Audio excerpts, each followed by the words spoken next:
This is MIcornus Phokane, the leader and the founder of Church Governance Solutions.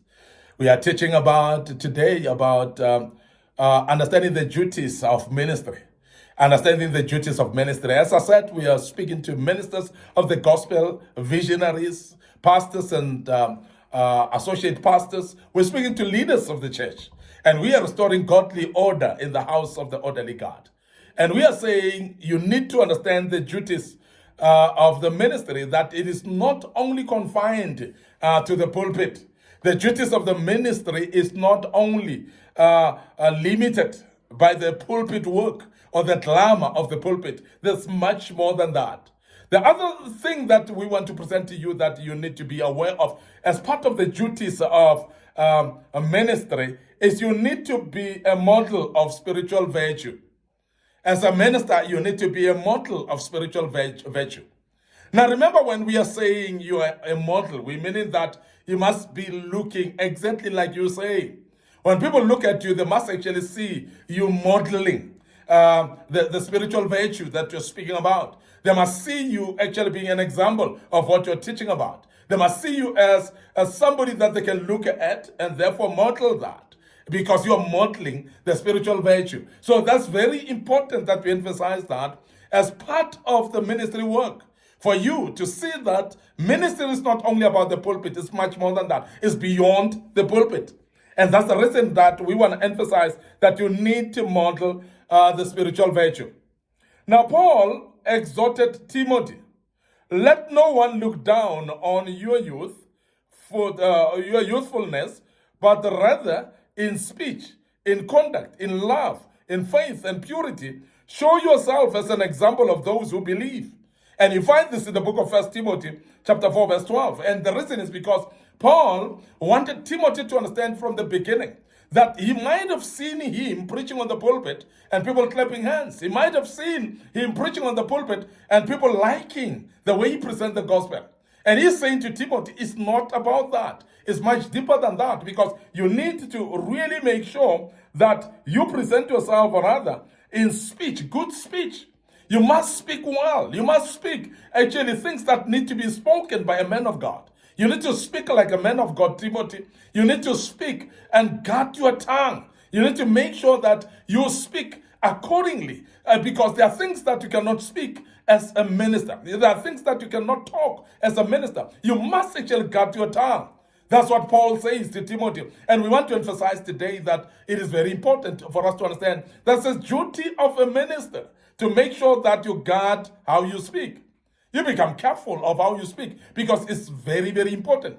The words that you minister or you speak, they are actually tantamount to danger, because it's actually going to depend on what you say, because you may curse, you may bless. But it's very important that you guard against cursing people instead, but make sure that what you say, it gives life, not death. And that's very important. Now he's saying also to Timothy, it's not only the speech, but your conduct as well. Because you may say this, but then behave the other way. That is not correct, Timothy. What is correct is you must make sure that you must speak and do, and you must do and speak. And therefore, your speaking and your conduct must actually marry to each other.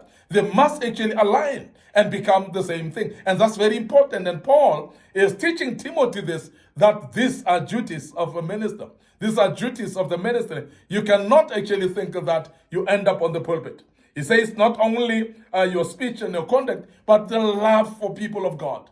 Now, your love is very important. You cannot actually hate the people that God has given unto you. Love the people of God. And that is actually being felt by the people. I must emphasize that when you're a minister and you hate, that's problematic, because some duties of the ministry is to love the people of God, and that's very key. Now, I want to speak just for a moment here that even the spouses of the ministers, we have seen in many times whereby the pastor may love the people, but his wife may hate the people. We have seen whereby the pastor may embrace the people, but you see the spouse hating the people and not embracing them, not actually extending their arms to the people of God. And that actually reflects as well, because it's not about only the visionary. It's about his wife. It's about her husband as well. So it's very important that you are aware that when we speak about the conduct, speech, conduct, and the love is also speaking to your spouse as well, not you as an individual only.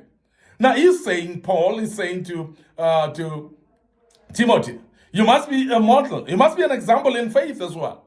Now, when you find a leader not having faith, but then expect the people to be having faith towards God, is very problematic, because it is very important that you understand that faith is actually learned. You learn. The Bible says it comes by hearing. So you must speak faith yourself so that your own people can actually learn and suck from your faith as well and understand your faith. It is very important that you understand that it is your duty as a leader, it's your duty as a minister to know that the duties of ministry goes and extend towards being a model of spiritual virtue, and faith is part of those, and very, very important. And Paul emphasizes that to Timothy. The other thing he says, Timothy, please make sure that you show up as well in purity. You make sure that you are actually an example of purity. And I want to emphasize that Timothy then had to learn from Paul what Paul says and show himself in purity as well. So show yourself an example at all times, he says, and in belief as well. Because if you are actually teaching people what you don't believe in, it is actually going to expose you as well. That you don't believe in what you're saying, it may not be actually useful for other people. So the word translated example is actually from which in the English term is actually is translated from what we call typos, which is in English term is translated to be the type, which means model. So it's actually speak about modeling. It speaks about being an example. It speaks about being an image of something. When we speak about the image of something, we speak about being a pattern of lifestyle. You must actually set an example of what you are to be. So to use a pattern in making a dress, of course, by a dressmaker, they use a certain cut image of that dress and they work on it. And I want us to understand that when you are a leader or a minister, you must be actually a model of spiritual virtue. And that's very, very important that we emphasize that. Now, I want us just to look at maybe two scriptures, and there are many scriptures that I could share, but I thought we need just to look at the two scriptures regarding this before I pass from this particular topic. Now, Philippians chapter 4, if we look at verse 9, it says, the things you have both learned and received and heard and seen in me, practice these things. So Paul says, I'm the model, I'm the example. So the things that you have seen in me, please practice them. That's Paul saying that. And very, very important that we say that.